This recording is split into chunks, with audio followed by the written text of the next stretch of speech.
వ్రతశాల ఇది నా యేసు నివసించశాల. దేవునికి స్తోత్రములు కలుగునుగాక, దేవునికి మహిమ కలుగునుగాక.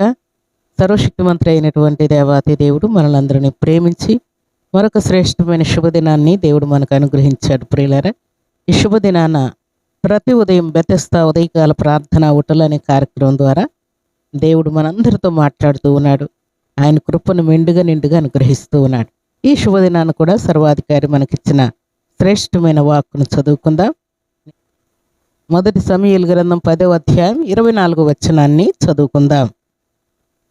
జనులందరూ సౌలును గూర్చి రాజు చిరంజీవి యగునుగాక అని కేకలు వేసిరి. దేవుడి శ్రేష్టమైన మాటలు దీవించి ఆశీర్వదించునుగాక. సర్వశక్తిమంతుడైనటువంటి దేవాతి దేవుడు శుభదినాన మనలందరినీ జ్ఞాపకం చేసుకొని ఈ చక్కని మాట దేవుడు మనతో మాట్లాడుతున్నాడు. ప్రియులారా, దేవుడిచ్చినటువంటి మాట చిరంజీవి అనగా అమరుడు, నిత్యము జీవించువాడు, చిరకాలము జీవించువాడు, నిత్య జీవి అని మనం చెప్పుకోవచ్చు. ప్రియులారా, శుభదినాన రాజులను గూర్చి, సౌలు రాజును గూర్చే కాదు ప్రియులారా, అలనాడు నెహెమ్యా కాలంలో కూడా రాజు చిరంజీవి యగునుగా కానీ నెహెమ్యా పలుకుతూ ఉన్నాడు. అలాగే యెహోయాదా అనేటువంటి యాజకుడు యోవాషు రాజును గూర్చి రాజు చిరంజీవి యగునుగాక అని పలుకుతూ ఉన్నారు. ఇలాగ మనం చెప్పుకుంటూ పోతే చాలామంది రాజులను ప్రజలు, పెద్దలు, దైవజనులు రాజు చిరంజీవి యగునుగాక అని పలుకుట, రాజును గౌరవించడం, రాజును ప్రశంసించడం వారికి ఆనవాయితీగా వస్తూ ఉండేది. కానీ దేవుడు నాకు తెలియజేసిన మాట ఏంటంటే, వారు చిరంజీవులు కారని దేవుడు జ్ఞాపకం చేస్తాడు. వారు నిత్యము జీవించేవారు కాదు, చిరకాలం జీవించేవారు కాదని దేవుడు జ్ఞాపకం చేస్తాడు. భూమి మీద బ్రతుకుతున్నటువంటి మన జీవితాలకు పుట్టినవారు గిట్టక మానరని పెద్దలు సామెత చెప్పినట్టుగా దేవుని సన్నిధిలో చేరిన మనం అందరం కూడా భక్తి కలిగిన వారు, భక్తిహీనులు, నీతిమంతులు, అనీతిమంతులు ఎవరైనా సరే పుట్టిన తర్వాత తప్పకుండా చనిపోవాలి.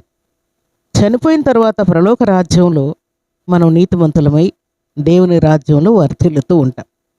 అయితే దేవుడు ఇస్తున్నటువంటి మాట ఏంటంటే, దేవుని నమ్మినటువంటి బిడ్డలను దేవుడు జ్ఞాపకం చేసుకొని రాజులను, అధికారులను దేవుడు చిరంజీవులుగా ఎంచట్లేదు ప్రియులారా. అయితే ఒక రాజు దేవుణ్ణి చిరంజీవి అని పిలుస్తూ ఉన్నాడు ప్రియులారా. చూడండి, పరిశుద్ధ గ్రంథంలో దేవుడు పునరుద్ధానుడై తిరిగి లేవకముందు ఆయన యోహాను సువార్త 11వ అధ్యాయం 23వ వచనం చదువుకుంటే, పునరుద్ధానమును జీవమును నేనే అని దేవుడు మాట్లాడుతున్నాడు. దేవుణ్ణి స్తుతించి కనపరిచి హెచ్చించిన ప్రతిసారి కూడా దేవుణ్ణి నిత్యము వారు కనపరిచినట్లు వ్రాయబడింది ప్రియులారా. ఎందుకంటే చిరంజీవి అనేటువంటి పేరు దేవునికే వర్తిస్తుంది ప్రియులారా. మనము మన్నని, దుమ్మని, ధూళని, గడ్డి వంటి వారమని, ఊపిరి వంటి వారమని ఒప్పుకొనవలసి ఉన్నది. దానియేలు గ్రంథం 4వ అధ్యాయం 34వ వచనాన్ని చదువుకుందాం. ఆ కాలము గడిచిన పిమ్మట నెబుకద్నెజరును నేను మరలా మానవ బుద్ధి గలవాడనై నా కన్నులు ఆకాశము తట్టు ఎత్తి చిరంజీవియు సర్వోన్నతుడు నగు దేవుణ్ణి స్తోత్రము చేసి కనపరచి స్తుతించి తిని. దేవుడి శ్రేష్టమైన మాటలు దీవించునుగాక. భక్తుడైనటువంటి వారందరూ దేవుణ్ణి ఎలాగున్న దేవుణ్ణి స్తుతిస్తూ ఉన్నారో, ఈ నెబుకద్నెజరు అనేటువంటి రాజు కూడా ఆయన శ్రమకాలం తీరిన తర్వాత, శోధన తొలగిపోయిన తర్వాత, అరణ్యంలో నుండి మరలా పట్టణంలోనికి వచ్చిన తర్వాత ఆయన దేవుణ్ణి లాగు స్తుతిస్తూ ఉన్నాడు. నెబుకద్నెజరును నేను మరలా మానవ బుద్ధి గలవాడనయి నా కన్నులు ఆకాశం తట్టు ఎత్తి చిరంజీవియగు సర్వోన్నతుడైన దేవుణ్ణి స్తోత్రము చేసి తిని అని మాట్లాడుతున్నాడు. నిజముగా మన దేవుడు చిరంజీవి ప్రియులారా.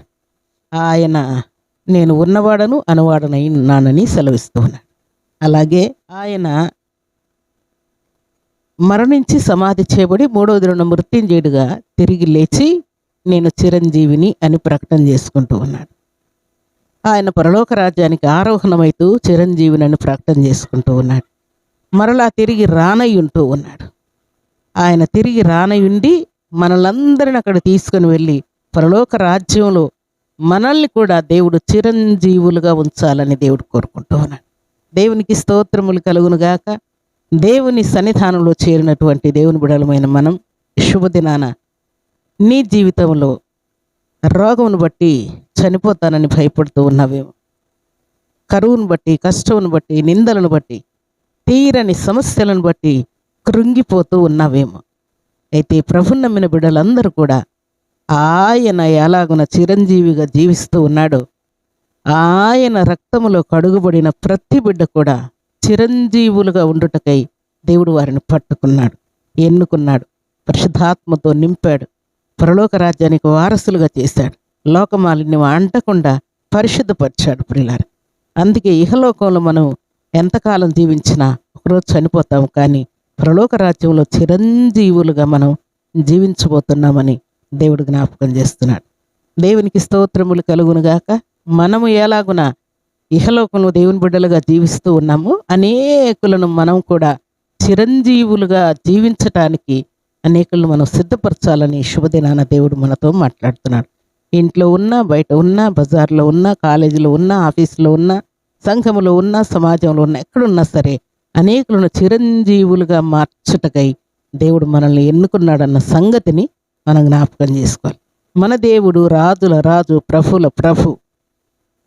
మనము రాజకుమారులుగా ఉండటానికి దేవుడు మనల్ని పట్టుకున్నాడు.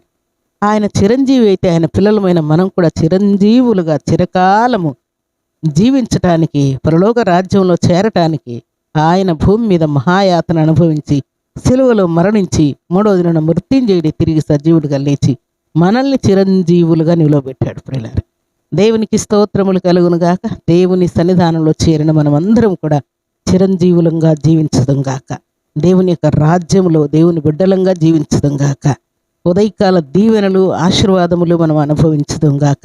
దేవుని సన్నిధానంలో చేరినటువంటి మన జీవితాల్లో ఉన్న ప్రతి విధమైన కీడు, కష్టం యేసుక్రీస్తు నామములో తొలగిపోవునుగాక. నష్టాలన్నీ లాభములుగా మార్చబడునుగాక.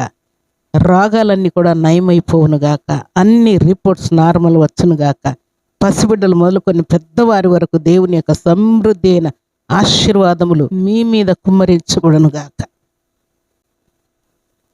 దేవుని సన్నిధిలో చేరినటువంటి మనం అందరం కూడా దేవుని యొక్క మాటకు తల వంచి నిజముగా మన ప్రియరక్షకుడు చిరంజీవి అని దేవుడు జ్ఞాపకం చేసినట్లుగా మన జీవితాల్లో కూడా మనము కూడా చిరంజీవులంగా ఇంట బయట సంఘంలో సమాజంలో జీవిస్తూ పరలోక రాజ్యానికి వారసులుగా మనం జీవిస్తూ పరలోక రాజ్యంలో మనం కూడా చిరంజీవులుగా ఉండాలని పరిశుద్ధాత్మ దేవుడు మనల్ని ఎన్నుకున్నాడు.